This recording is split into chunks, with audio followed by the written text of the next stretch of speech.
पूजनीय संत समाज, सज्जनों और देवियों, सदगुरु कबीर साखी प्रकरण में कहते हैं, द्वारे तेरे राम जी मिलहु कबीरा मोहि, तैं तो सब में मिल रहा, मैं न मिलूंगा तो।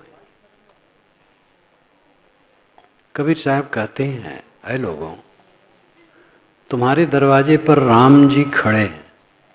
द्वारे तेरे राम जी, तेरे दरवाजे पर दूर से आकर के राम जी खड़े, और वो कहते हैं आकर के तुम लोग मुझसे मिल लो। तो अंदर वालों ने कहा कि महाराज, पता नहीं कहाँ से आप आए हैं, कितनी दूर से आए, तो थोड़ा कष्ट और उठाइए, अंदर चले आइए। राम जी ने कहा, तैं तो सब में मिल रहा, तू तो सब में मिल रहा है, इसलिए मैं न मिलूंगा तो मैं तुमको नहीं मिलूंगा। राम जी साकेत लोक में रहते हैं सगुण उपासकों के ख्याल से, और साकेत लोक बहुत दूर है, पता नहीं कितनी दूर है, और वहां से यहां आए, आपके दरवाजे पर खड़े हैं और कहते हैं मैं तुम्हारे दरवाजे पर आ गया हूं, मिल लो। अब आप इतने आलसी, इतने अहंकारी, आप कहते हो महाराज साकेत लोक से आए, करोड़ों कोस से दूर, तब तो 10 कदम है, अंदर आ जाओ, इतने लापरवाह। तो राम जी ने कहा, भाई मैं इतना कष्ट सह के आया, मैं सोचा तुमसे मिल लूं, तो तुम्हें थोड़ा कष्ट उठाना चाहिए। मैं करोड़ों किलोमीटर से आया हूं और तुम 10 कदम नहीं आ सकते हो और कहते हो आकर के अंदर में मिलो, तो मैं नहीं मिलूंगा। ये अलंकारों में कथन है। राम किसी बाहर लोक में नहीं है, सबके दिल में है। जिस राम को कबीर कहते हैं वह राम सबका अंतरात्मा है, और जो सगुण उपासना मानते हैं अंत में वो भी यही कहते हैं। साकेत लोक बाहर नहीं, हृदय ही साकेत लोक है, हृदय ही शिवलोक है, हृदय ही ब्रह्मलोक है, हृदय ही गोलोक है। जन्नत और स्वर्ग हृदय ही में, बाहर नहीं। वेद का मंत्र मुझे याद आया, अष्टाचक्रा 9 द्वारा देवानाम पूर्योध्या, तस्याम हिरण्यः कोशः स्वर्गो दिशावृता। 8 चक्र 9 द्वार वाली देवताओं की अयोध्यापुरी ये शरीर है, उसमें सोने का खजाना है। जो उसे समझ लेता है स्वर्ग पा जाता है। वो ज्योति से आवृत जगमगा रहा है। इतने अलंकारों में वेद के ऋषि ने कहा।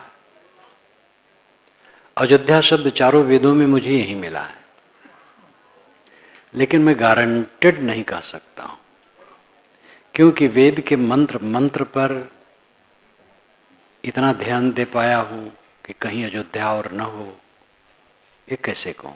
वेद बहुत विस्तृत है, लेकिन जहां तक मुझे अंदाज है अयोध्या शब्द यही है, यथर्व वेद में आता है। मैंने अपने वेद में लिखा भी है, जो मेरा लिखा हुआ वेद क्या कहते हैं पुस्तक है, अब उसका 3रा संस्करण छप गया है। अष्टाचक्रा 9 द्वारा 8 चक्र शरीर में माना है, ये बहुत पुरानी मान्यता है। टट्टी की जगह से खोपड़ी तक, मूलाधार, स्वाधिष्ठान, मणिपुर, अनाहत, विशुद्धि, आज्ञा, सहस्रार, सूरत कमल। सूरत कमल खोपड़ी में है और मूलाधार टट्टी की जगह में है, और बाकी 6 बीच में माने गए हैं। सब काल्पनिक है, लेकिन ये कल्पना बहुत पुरानी है।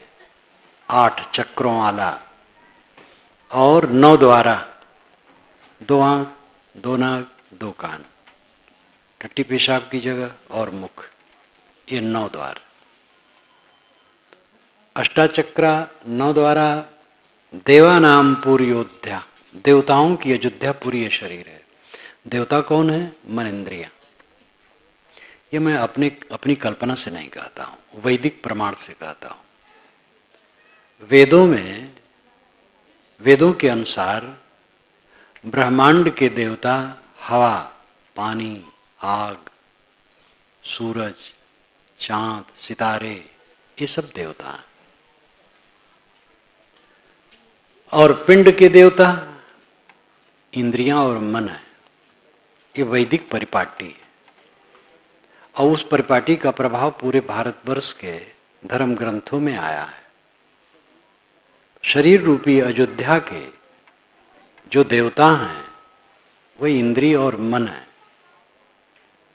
देवानाम पूर्योध्या, अष्टाचक्रा 9 द्वारा देवानाम पूर्योध्या, 8 चक्रों 9 द्वारों वाली देवताओं की अयोध्यापुरी ये शरीर है। तस्याम, उसमें हिरण्य कोश, सोने का खजाना है। और सोने का खजाना क्या है? ये आत्मा, जिसको सदगुरु ने अंतर ज्योति कहा है।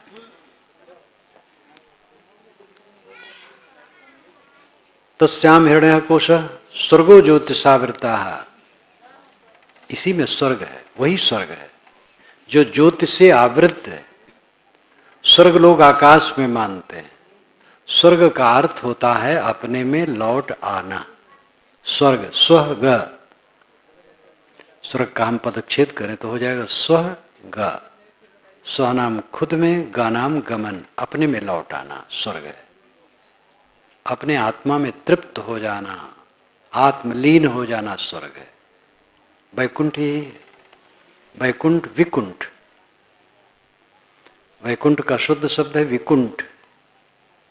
वि नहीं, कुंठ, कुंठा, ग्रंथि, कॉम्प्लेक्सेस। जिसके मन में कॉम्प्लेक्सेस नहीं है, ग्रंथियां नहीं है, विकार नहीं है, वासना नहीं है, उद्वेग नहीं है, वो वैकुंठ वास करता है सब समय। नींद खुले और मन में कोई झटका ना हो, तनाव ना हो, किसी से कोई तनाव ना हो।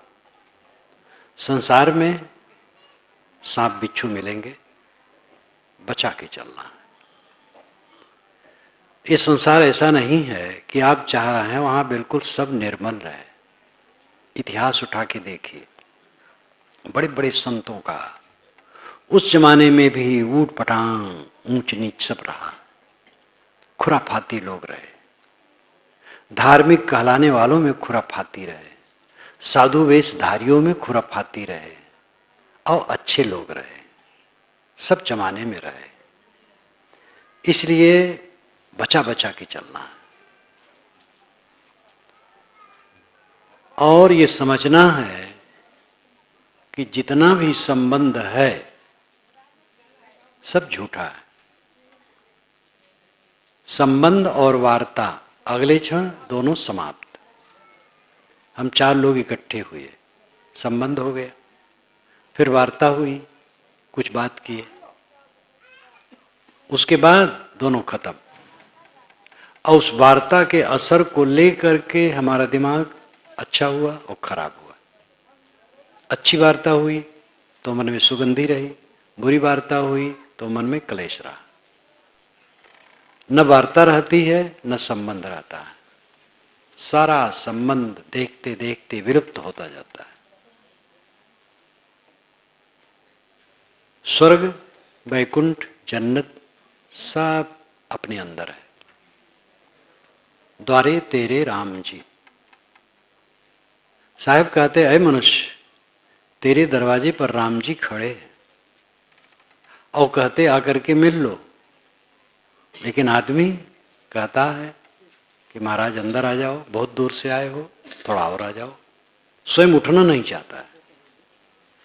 तो राम जी ने कहा, तय तो सब में मिल रहा, तू सब में मिला हुआ है, मैं तुमसे नहीं मिलूंगा, अब जा रहा हूं।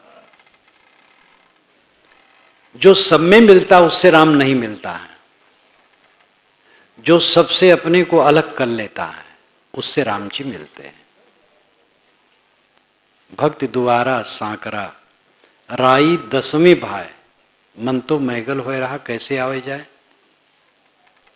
उसमें दो न समाए, प्रेम गली अति सांकरी, जामे दो न समाए। यह तो घर है प्रेम का, खाला का घर ना है। शीश उतारे भूई धरे, सो बैठे घर माए। ये खाला का घर नहीं है, खाला यहां गए खूब मस्त खाए पिए मटर गश्ती किए। ये प्रेम का घर है, इसमें सिर उतारना पड़ता है, समर्पित होना पड़ता है।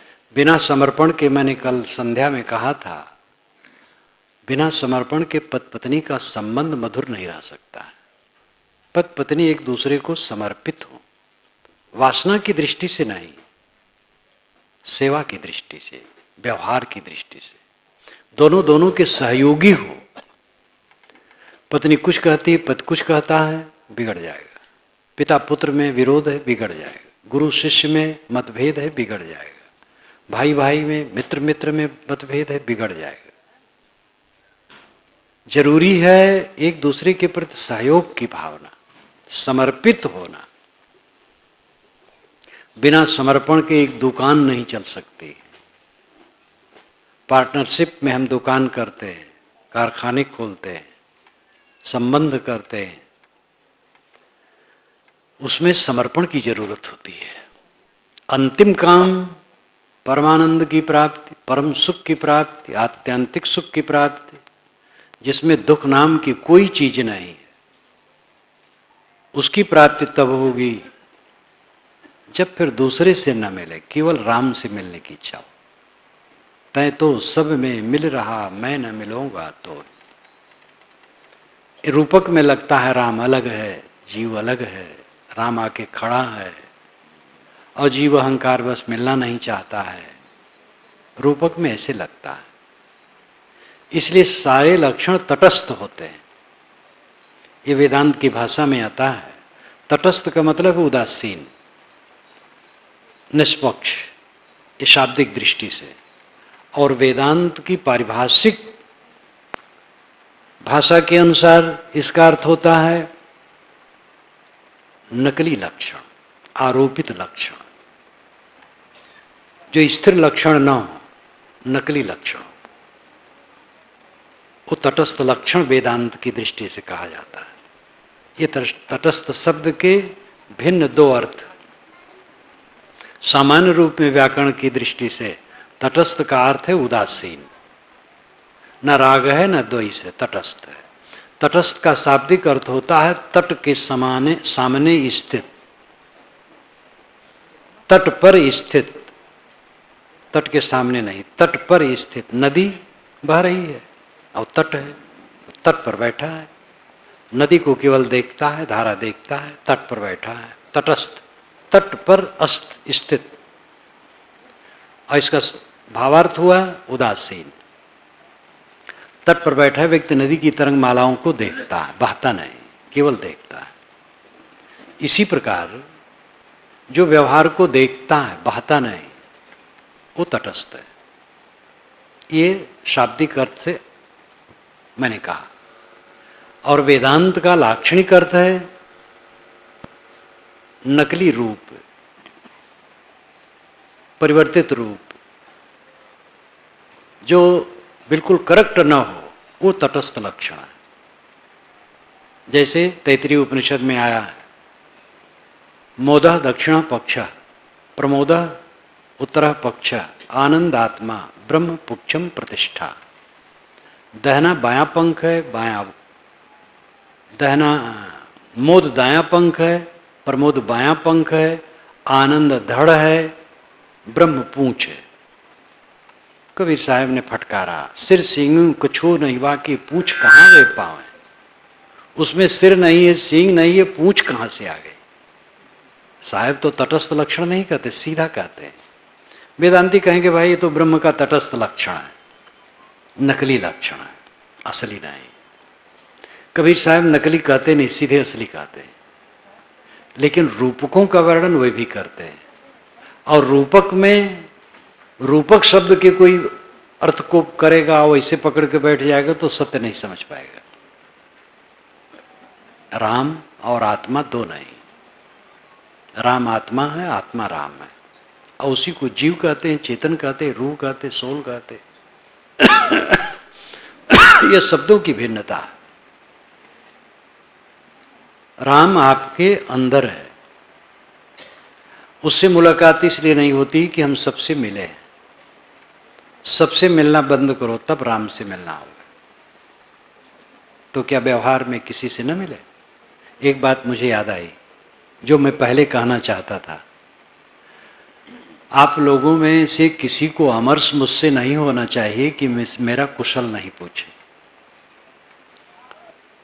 जब मुझसे लोग मिलने जाते हैं तो इतनी भीड़ रहती है कि मैं सबसे कुशल कैसे पूछ सकता हूं। और कोई भावुक मन साहब तो हमसे कुशले नहीं पूछे, तो ये अमर्ष न कीजिएगा। आप यहाँ आए हैं, धन्यवाद है, आए हैं, कुशल मंगल है। मेरा भी कुशल है, आपका कुशल है। कुशल है मन का शांत रहना, स्थिर रहना, सुबस रहना। ये काम करो। राम और आत्मा एक बात है। राम से मुलाकात होगी जब सबसे न मिले। सबसे न मिलने का लाक्षणिक अर्थ है सब में आसक्त ना हो। किसमें आसक्त हो रहे हैं? क्या आपका है? क्या इस जीवन से सीख नहीं मिली है? बचपना आपका रहा, शिशुपना का तो याद नहीं, बचपना की तो याद है। मुझे तो बचपना की याद है। मैं गांव के पश्चिम, गांव में ही गली में ही, घर के पास गली में खड़ा था। क्या मेरी उम्र होगी आप इसी से अंदाज लीजिएगा, मुझे ख्याल नहीं है। आगे दिखाई देता था खेत, और खेत में कोई जैसे 18 वर्ष का युवक हो, वो अपने बाएं हाथ के तरफ चल रहा था। सीधे नहीं चल रहा था, बाएं हाथ के तरफ, और उसका मस्खरापन रहा होगा। मैं भयभीत हो गया कि ये प्रेत होगा। प्रेत सुन रखा था लोगों से, तो मैं भगा। दिन की बात थी, और घर में घुस गया और माता से कहा, माता वो प्रेत चलता था और बाएं तरफ चलता था, ऐसे ऐसे चलता जा रहा था। तो माता हंसने लगी। अब क्या उम्र होगी? वो कहाँ रहा समय? जवानी आई, वो चली गई। अब तो हमारे शरीर को बूढ़ा कहना चाहिए, क्योंकि 74 चल रहा है, और ये भी नहीं रहेगा। आजकल में खत्म हो जाने वाला 8वां दशक चल रहा है। 8वां दशक जीवन का आखिर माना जाता है आजकल। और इतने दरमियान में कितने लोग मिले जिन माँ बाप ने इस शरीर को जन्माया वे नहीं है। जिन सगे संबंधियों मित्रों के बीच में रहे उनमें अधिकतम नहीं। जिस घर द्वार में जन्मे वो घर द्वार उस ढंग से नहीं, बदल गया। गलियां बदल गई, स्थितियां बदल गई। साधु मार्ग में आए, गुरु जी के दर्शन हुए, गुरु जी की शरण में हो गया। संत मिले, सदगुरु और संतों की कृपा से मेरा उद्धार हुआ। मैं उनका उपकार अनंत अनंत मानता हूं। सदगुरु न मिले होते, ये संत जन न मिले होते तो हम भटकते होते। हमारे दहने श्री निहाल साहब बैठे, हमारे बड़े गुरु भाई। मेरी उम्र 18 वर्ष की थी, उसके अनुसार आपकी उम्र 22-23 की होगी, या जो हो ज़्यादा थे। बढ़ारा आश्रम पर आया पिताजी के साथ। पिताजी पूछ रहे थे, प्रश्न कर रहे थे, आप बड़ी सावधानी से बोल रहे थे। तो मैं कल्पना करूं, हे भगवान, ये कबीरपंथी अवतार नहीं मानते हैं। दीवार पर एक चेहरा अभी अभी प्रकट कर दो तो ये जान लेंगे कि अवतार होता है। मैं मन में कल्पना करूं कि ये लोग अवतार नहीं मानते, और मैं खूब अवतार को मान रहा था और जप रहा था खूब। तो हे भगवान, एक अवतार दीवार में ऐसे दिखा दो तो ये कबीरपंथी लोग जान लेंगे। मैं तो बोल नहीं सका, पिताजी बोलते रहे, बातचीत करते रहे। जब चले तो मैंने कहा ये संत तो बड़े अच्छे लगते हैं लेकिन भगवान को नहीं मानते हैं। राम भगवान है, कृष्ण भगवान है, इनको नहीं मानते हैं। तो उन्होंने कहा ये जो मानते हैं असली भगवान मानते हैं। हमने कहा अच्छा, तो द्वैत अद्वैत विशिष्टाद्वैत का है तो मैं उतना समझ नहीं पाऊं। वो सब कुछ नहीं रहा। हमारे गुरुजी का शरीर छूटे काफी दिन हो गए, करीब 8 हो रहे। हमारे गुरु भाइयों में केवल 2 गुरु भाई बचे हैं। सौभाग्य से दोनों दर्शन दिए। एक बैठे हैं श्री निहाल साहब, एक श्री विमल साहब। बस 2 गुरु भाई बचे हैं पुराने, और कोई नहीं। यहां आए 30वां वर्ष हो रहा है। यहां भी कितने आए और गए, कितने भक्तों में घूमता हूं, घरों में जाता हूं, मेरा निवास होता है, कमरा होता है, वहां की वस्तुएं होती हैं, गलियां होती हैं, सड़कें होती हैं, सब खो जाती हैं। जागृत अवस्था में स्वप्न नहीं रहता है, स्वप्न में जागृत नहीं रहती, सुसुप्त में दोनों नहीं रहते। मैं रहता हूं सब समय। जो सब समय रहता है वही राम है, वही आत्मा है, वही आपका होना है, आपका अस्तित्व है। उसमें रहें, और उसमें तब रहेंगे जो मिलने वाली चीजें हैं इनमें अनुराग न करें, इनमें मोह न करें, इनमें शुद्ध बर्ताव करें।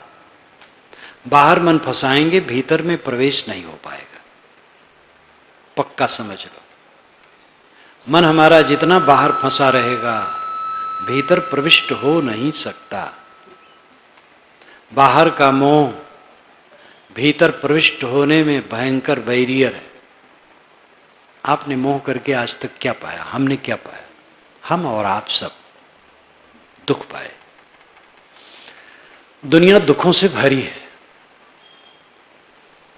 सारी चीजें बदलने वाली हैं।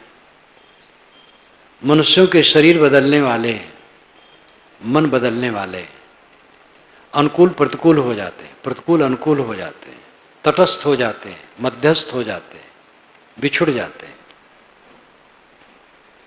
काल रात दिन सब कुछ को निरंतर पीसता है। हमारे चारों तरफ केवल धूल का अंबार है।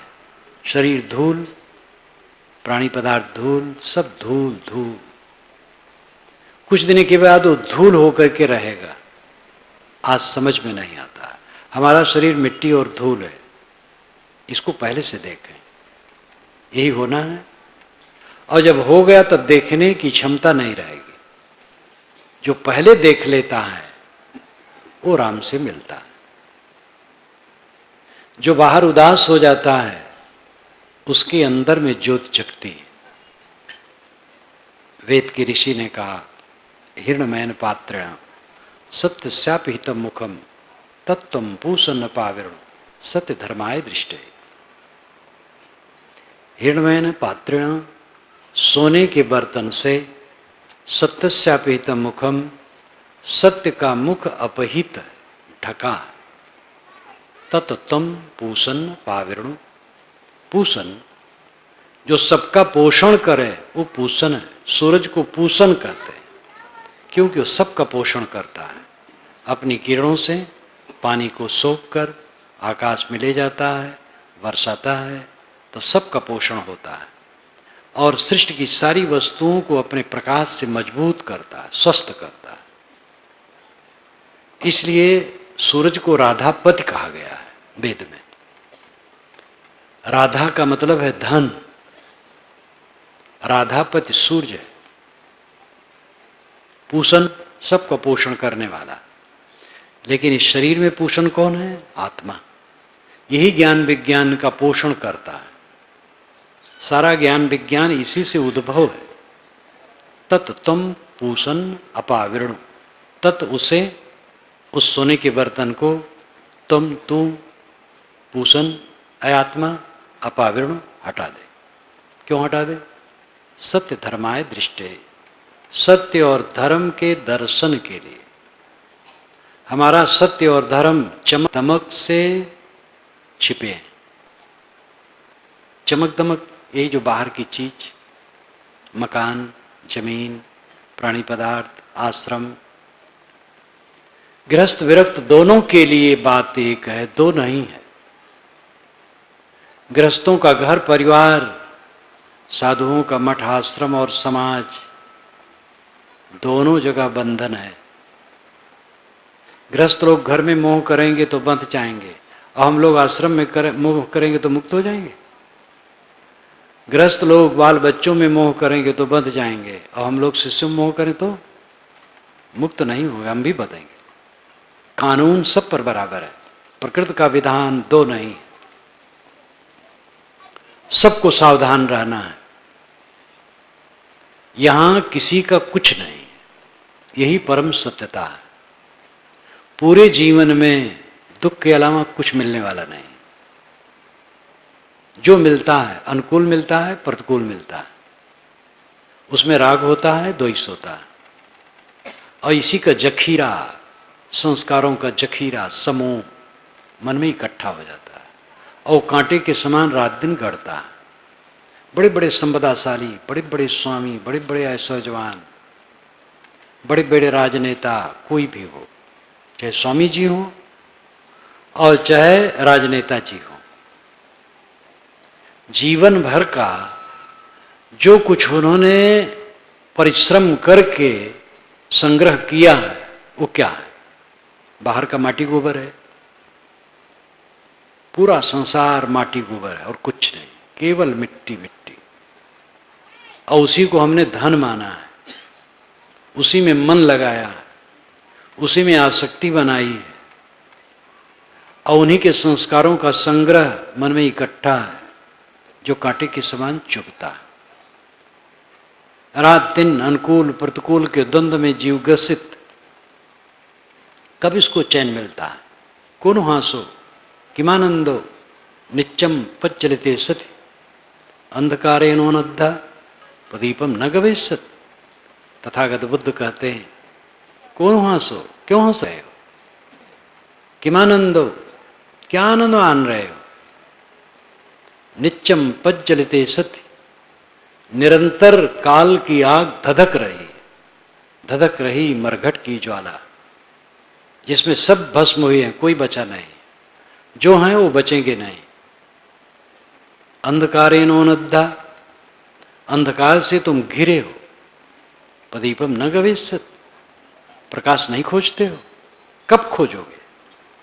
कब अपने आत्मक कल्याण करोगे? तय तो सब में मिल रहा, मैं न मिलूंगा तो। राम जी कहते हैं कि तुम लोग सबसे मिल रहे हो, इसलिए मैं तुमसे नहीं मिलूंगा। सबको छोड़ दो तब मैं मिलूंगा। तो छोड़ के कहां जाओगे? हम लोग छोड़े तो बहुत बड़े समाज में पड़ गए। जहां शरीर जन्मा था वहां गिन करके, उंगली पर गिन करके लोग थे। अब मैं गिन नहीं सकता हूं। कहीं सर्विस करता होता तो रिटायरमेंट हुए 14 बरस हो गए होते, बल्कि 16 बरस हो गए होते। अब आप लोगों के बीच में आ गया, अभी रिटायरमेंट नहीं हो रहा है, काम और ज्यादा कर रहा हूं। कहां जाओगे? जहां हो वहां समझो कुछ मेरा नहीं। समय सबे भूमि गोपालक है, सब गोपाल की भूमि। ईश्वर भक्त समझता है सब ईश्वर का है, मैं सेवक हूं। गुरु भक्त समझता है सब सदगुरु का है, मेरा कुछ नहीं। अत्यंत उच्च ज्ञानी समझता है सब प्रकृति का है, मेरा कुछ नहीं। गुणावर्तन तित्तेव यो तिष्ठित नेंगते, ये गीता कहती है।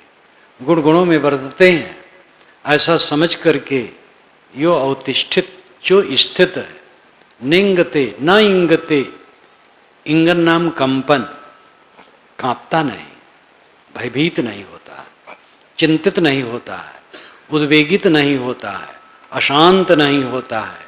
ये ज्ञानी का लक्षण है। निर्द्वंद स्थित आ जाना ज्ञान है, कहीं कंपित न होना। घटनाएं घटेंगी, सामने आएंगी, अनुकूल आएगा, प्रतिकूल आएगा। ज्ञानी पुरुष को गाली दिया गया है, जीवन मुक्तों को गाली दी गई है, निकट के लोग तक गाली दिए, दूर के लोग दिए, दूर के दिए, निकट के लोग भी दिए, नहीं समझ पाए। किसी महापुरुष को समझ पाना बहुत मुश्किल है, कुछ ही लोग समझ पाते हैं, बाकी अनबूझे रह जाते हैं। पास में रहने वाले भी समझने वाले कम हो पाते हैं। मात्रा है, कुछ कितना समझता है, कितना समझता है। इतिहास पढ़ करके जानता हूँ और नज़रों से देख करके भी जानता हूँ। श्री विशाल साहब एक उत्तम आदर्श हमारे सामने रहे, जिसको हमारे सदगुरु भी सदगुरु मानते थे। हमारे सदगुरु अपनी जगह पर निर्मल पुरुष थे ही, जो हमारे परम आधार थे, वो तो है ही है। लेकिन वे भी जिनको गुरु मानते थे श्री विशाल साहब, जो लोग देखे हैं वे जानते हैं, नहीं सुने हैं। विशाल देव परम आदर्श पुरुष थे, कृतार्थात्मा जीवन मुक्त पुरुष।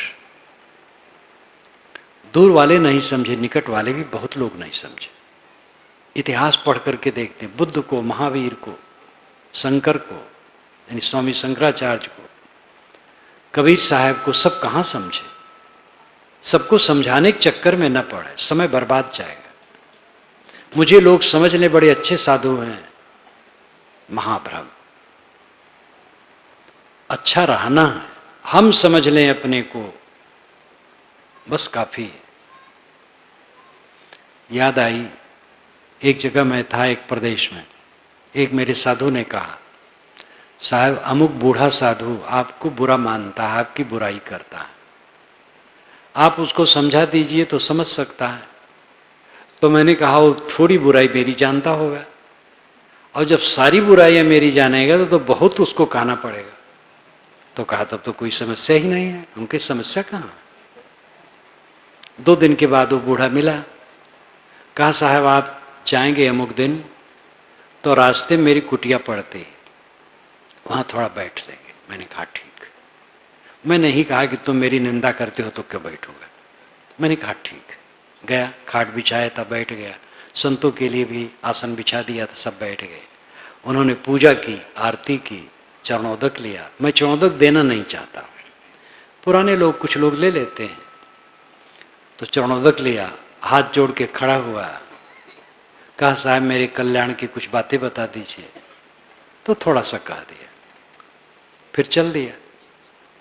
वो साधु जो मुझसे कहा था वहीं खड़ा था, आगे बढ़ा, कहा, साहब ये तो भीगी बिल्ली बन गए। मैंने कहा, ऐसा ना कहो, उनका विचार, उन्होंने मेरी बुराई की होगी और यहाँ पूजा कर ली, उनका विचार है, उसमें हमें कुछ हानि लाभ नहीं। आप सबको समझा करके तब रहनी में रहना चाहते हैं कि आप अच्छे हैं। कोई समझा पाया है? दुनिया में एक व्यक्ति नहीं समझा पाया। गोस्वामी जी का एक दोहा है, अबजस जोग की जानकी, मणि चोरी का कान, तुलसी लोक रिझाई वो, करस कातबो नान। क्या जानकी जी अबजस के योग थी? और क्या श्री कृष्ण महाराज ने मणि की चोरी की थी? दोनों बातें गलत है। तुलसी लोक रिझाई वो, करस कातबो नान। गोस्वामी जी कहते हैं दुनिया को खुश करना वैसे है जैसे करस कातबो नान। करस नाम खींच करके, नान नाम पतला। कोई खींच करके तकली चलावे और सूत काते जल्दी जल्दी, तो महीन सूत नहीं बनेगा। महीन सूत के लिए बहुत धीरज रखना पड़ेगा। बहुत बढ़िया रुई होती है और बाएं हाथ से उसको संभाला भी जाता है, सूत को बीच बीच में, और काता जाता है। और इस प्रकार धीरे धीरे महीन सूत बनता है। तेज काते और महीन सूत काते, ये असंभव है। तैसे सब लोगों को अपने विषय में बता दे कि हम अच्छे हैं, ये असंभव है। महाराज राम की निंदा पूरी अयोध्या में हो रही थी। धोबी ने ताना मारा, धोबी की पत्नी रूठ करके चली तो कहा जाओ, हम राम नहीं है कि सीता लंका में रही 22 महीने और फिर ले आए, मैं नहीं रखूंगा। तो किसी से सुने गुप्तचर से राम तो उदास हो गए। ये वाल्मीकि रामायण में कहीं नहीं, ये तो छोटे काव्य में पीछे कहा गया है। वाल्मीकि रामायण की हकीकत है, चाहे वो उस ढंग से लिखा गया हो कि वास्तविकता जचे और चाहे घटना हो, लेकिन हृदय द्रावक है। भोजन करके राम जी बैठे थे, शाम का रात में टाइम था, रात का टाइम था। उनके कुछ मित्र थे जो तनख्वाह शुदा थे, उनको तनख्वाह मिलती थी लेकिन मित्र का दर्जा रहता था। वह हंसी विनोद करके उनको खुश करते थे, क्योंकि राजा दिन भर राजकाज में व्यस्त रहता है और उसका दिमाग अशांत रहता है। तो शाम को कुछ हंसी विनोद करके उसके दिल को बहलाने वाला होता था रजवाड़ों के पास, राजों के पास। वे सब मित्र थे, वो उनसे पूछने लगे, राम जी, ऋषियों के आश्रम में, चौराहों पर, अयोध्या की गलियों में, दुकानों पर, जगह जगह मेरे लिए क्या चर्चा है? मेरी पत्नी के लिए, माताओं के लिए, राजकाज के लिए क्या चर्चा है? मित्रों ने कहा, सब चर्चा बढ़िया है, एक चर्चा खराब है, वो हर जगह खराब है कि सीता जी लंका में इतने दिन रही रावण के घर, राम ने फिर पत्नी बना लिया, हम लोगों की दशा क्या होगी? हम लोग भी स्त्रियां कहीं भी रहें फिर पत्नी बनाना पड़ेगा। इतना सुन करके राम जी को जैसे सांप छू जाए, और उन्होंने तुरंत कहा, सब जाओ, सबको भेज दिया। शत्रुघ्न, भरत, लक्ष्मण तीनों को बुलाया, कहा, देखो मैं कुछ कहने जा रहा हूं, तुम लोग इसमें प्रश्न नहीं कर सकते हो। सुबह लक्ष्मण सुमंत को ले लो, रथ ले लो। सीता कहती थी कि ऋषियों के आश्रम में एक रात घूमने की इच्छा है और ऋषि पत्नियों को कुछ दान करने की इच्छा है, तो तुम ले जाओ, कह दो कि वही घुमाने ले जा रहे हैं। गंगा पार वाल्मीकि का आश्रम जिस वन में है वहां ले जाके बैठा देना और छोड़ देना और कह देना कि अपवाद के डर से राम ने तुम्हें सदा के लिए त्याग दिया। इसमें कोई उत्तर नहीं देता है, और जो घटना घटी बड़ी द्रावक है, वो सब कहने का अवसर भी नहीं। मैंने रामायण रहस्य में लिखा है, निष्कासन उचित है अनुचित है इस पर अब यहाँ विवरण देने की जरूरत नहीं। बात तो यह है कि अयोध्या के लोग राम सीता को नहीं समझ सके। आपके गांव में, आपके शहर में, आपके मोहल्ले में आपको कोई नहीं समझ सकता हो, आपको अमर्ष क्यों करना चाहिए? राम को अयोध्या वाले नहीं समझ सके, सीता को अयोध्या वाले नहीं समझ सके, इसलिए सीता भक्त, मैंने सुना है कि सीता भक्त अयोध्या और राम ये दो शब्द नहीं कहते हैं। सीता भक्त का एक संप्रदाय होता है, मैंने देखा नहीं, सुना है। उनके सामने कभी कोई अयोध्या कह दे नाखुश हो जाते हैं, मत लो नाम, जहां के लोगों ने हमारी माता को निकलवा दिया। राम कोई कहे तुरंत नाखुश हो जाते हैं, मत यार नाम कहो, हमारी माता को निकाल दिया।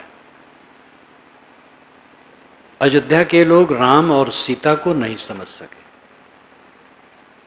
अब तो संतोष करना चाहिए। अगर आसपास वाले हमें न समझ सकें तो क्यों चिंता, क्यों दुख? अपने को समझो। कबीर सीरीले में बहुत चोटदार बात आई है। जब राजा आया है मिलने और फकीर, खड़े खड़े बात हुई है। फकीर ने कहा कि हमारे दिमाग को रोशन कीजिए, कोई ज्ञान की बात बताइए। तो उन्होंने कहा, मालिक को आप जानते हैं? तो कहा, मुमकिन है। आपको मालिक जानता है? बेशक। तो कोई आपको जाने या न जाने, राष्ट्रपति, प्रधानमंत्री, चपरासी, सबके लिए 24 घंटे उनका विभाजन करना आपका काम है, किसमें लगाएंगे?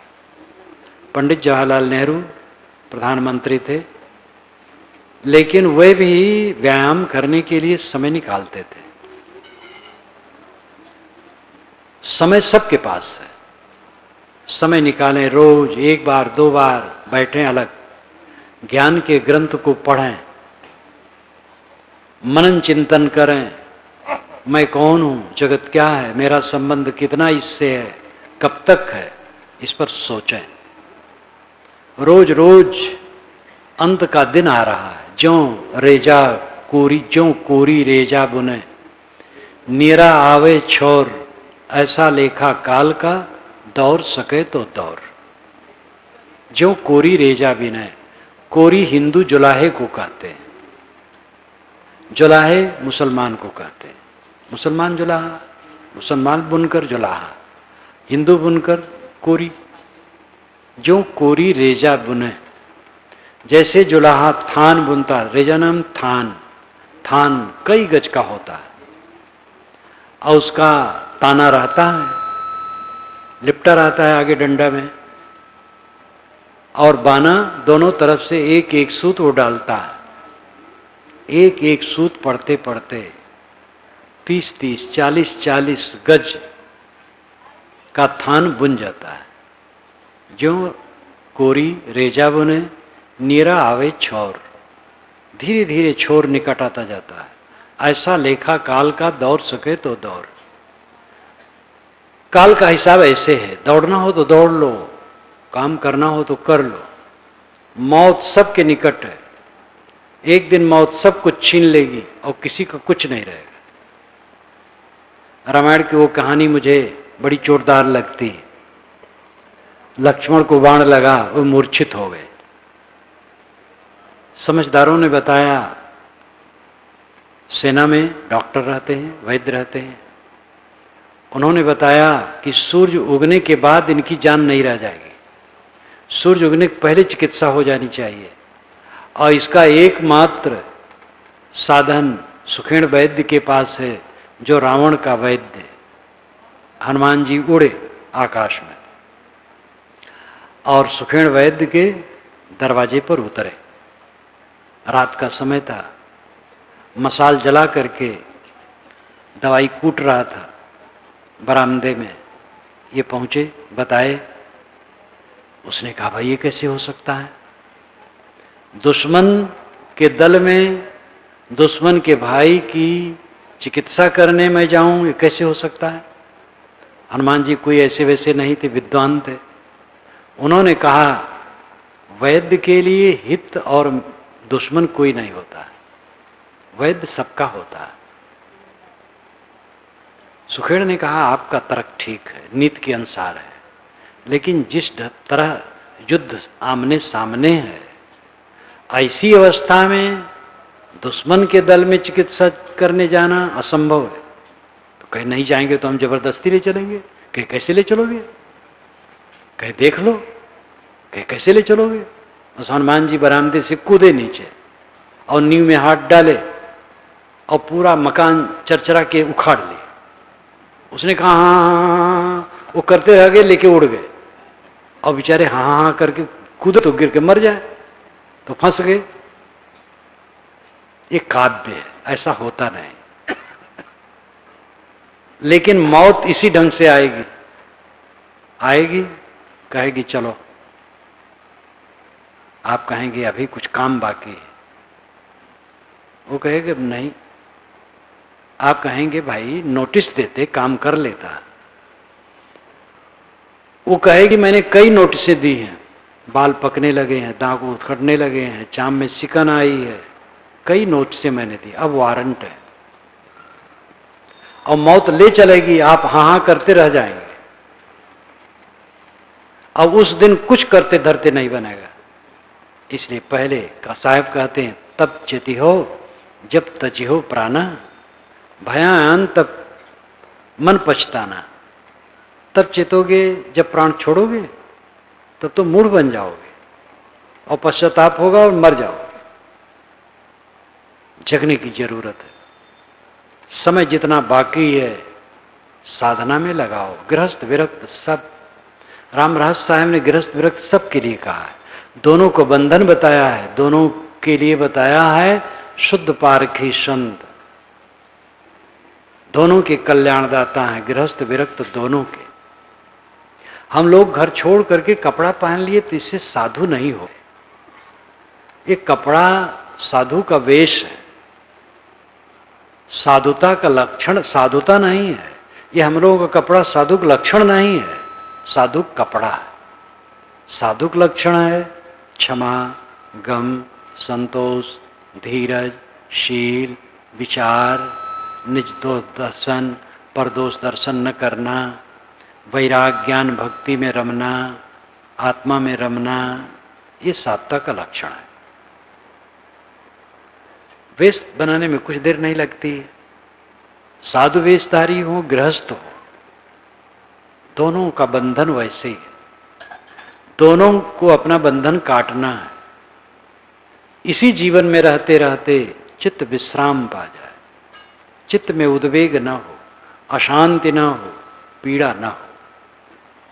ऊंच नीच स्थितियां आए, सबको धीरज से सह ले, उसमें व्याकुल न हो, उद्वेगित न हो, शांति बनाए रखे और सबकी क्षणभंगुरता निरंतर देखे। उदय और व्यय, तथागत बुद्ध की भाषा में उदय और व्यय। जो उदय होता है उसका व्यय होता है। उदय होना निर्मित होना, व्यय होना नष्ट होना। नित उत्पत्ति नित प्रलय हुई। साहब ने कहा उत्पत्ति प्रलय देव दिखाई, करहु राज सुख बिल सो जाई। आओ मेरे पास, मैं तुम्हें उत्पत्ति प्रलय दिखा दूं, फिर तो राज्य करो, सुख भोगो। उत्पत्ति प्रलय को जो देखता है वो दुनिया में मोह नहीं करता है। सब कुछ बनता है बिगड़ता, यही स्वभाव है। क्षण क्षण बनता बिगड़ता है। शरीर में कण मिलते हैं और निकल जाते हैं, हम देख नहीं पाते हैं। रासायनिक दृष्टि हमारे पास होती तो हम देखते कि ये सामने का खंभा कांप रहा है, इसमें हजारों कण मिल रहे हैं और हट रहे हैं। हर पदार्थ के कंपन को हम देख पाते। सब कुछ धूल माटी। अपना नाम का पदार्थ तो कहीं कुछ दिखाई ही नहीं देता है। अपना तो स्वयं आत्मा है, स्वसत्ता है, शुद्ध चेतन तत्व, जो आपका अस्तित्व है, वही राम है।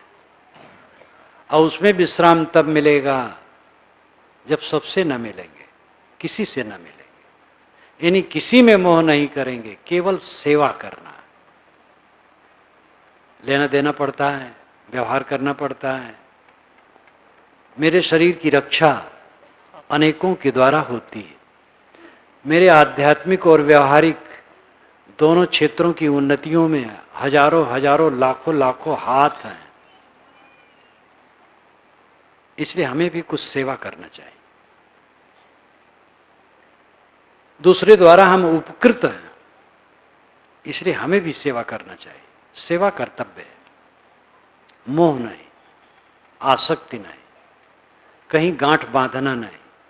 कोई मुझे बुरा कह दिया उसकी समझ है, कोई भला कह दिया उसकी समझ है। हाँ, ज्यादा खुराफात है तो वहां से हट के रहा जाता है। कांटा है तो पैर वहां न रखे, अलग से चला जाए। आग है, कीचड़ है, गड्ढा है, संभाल के चले। लेकिन वैर कहीं नहीं, मोह कहीं नहीं। अपने मन को जो रागत द्वेष से निकाल लेता है वो राम से मिलता है। जैसी कहे करे पुण्य तैसी राग द्वेष निर्वारे, तामे घटे बढ़े रतियो नहीं ये भी आप संवारे। साहब कहते जैसे कहे वैसे करे, और वैसे करने के लिए जरूरी क्या है? राग द्वेष निर्वार है। मन में जो राग बनता और द्वेष बनता वो बनने न पाए। बन गया है तो काट दो, बनने न पाए। चित्त को एकदम न्यूट्रल रखो, साफ निष्पक्ष। निष्पक्ष और निर्मल मन में आत्माराम का रमण होता है। निष्पक्ष निर्मल होने मतलब बेवकूफ बनना नहीं, संग कुसंग का ध्यान न करना, कुसंग का भी सेवन करना, गलत लोगों के भी पास बैठना, ये तो भोलापन है। संग कुसंग सदैव ध्यान देना होगा, कुसंग से दूर, शुद्ध संग का सेवन, ग्राह्य त्याज्य को समझना चाहिए। क्या ग्रहण करने योग्य है, क्या त्यागने योग्य है। मनुष्यों का संबंध, पदार्थों का संबंध, चीजों का संबंध, क्या लेना चाहिए क्या नहीं लेना चाहिए, विवेक होना चाहिए। विवेक के साथ चित्त अपने आप निर्मल होगा। निर्मल चित्त में राम की स्थिति होती है। राम अंतरात्मा है, मेरा अपना चेतन स्वरूप है। रमन्ते योगिनो यस्मिन् नित्य रामा, रमन्ते योगिनः यस्मिन् इति रामा। योगी जिसमें रमण करता है वो राम है। योगी कहाँ रमण करता है? आत्मा में। योग का अर्थ ही वियोग है।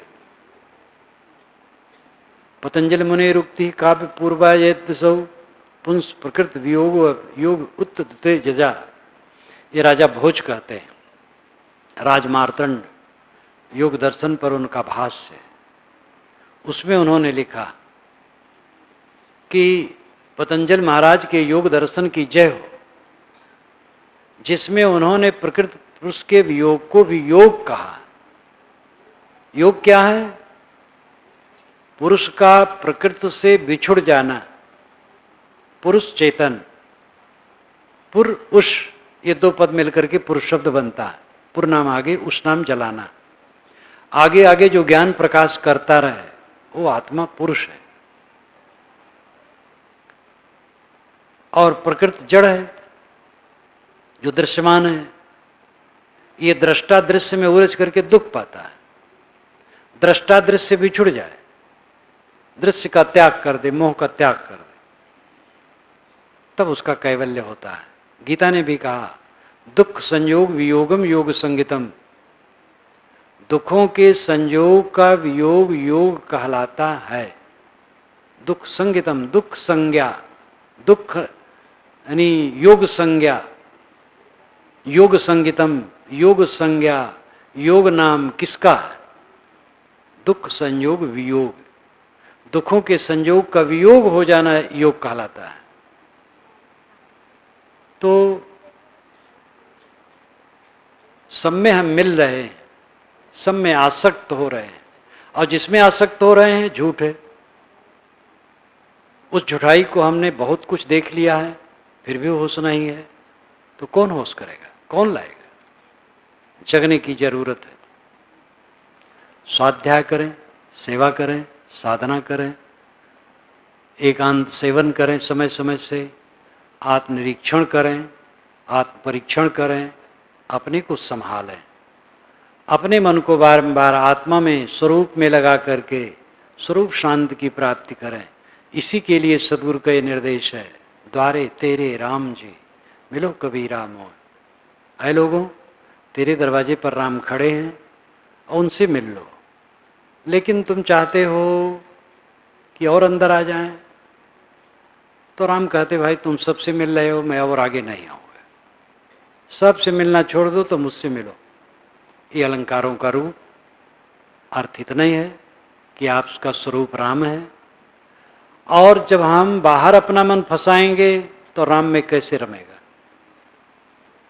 मन तो एक है, कबीर मन तो एक है, भावे तहाँ लगाओ, भावे गुरु की भक्ति करो, भावे भी से कमाओ। इसलिए मन को सांसारिकता से हटा करके आत्मा राम में लगाओ। धन्यवाद।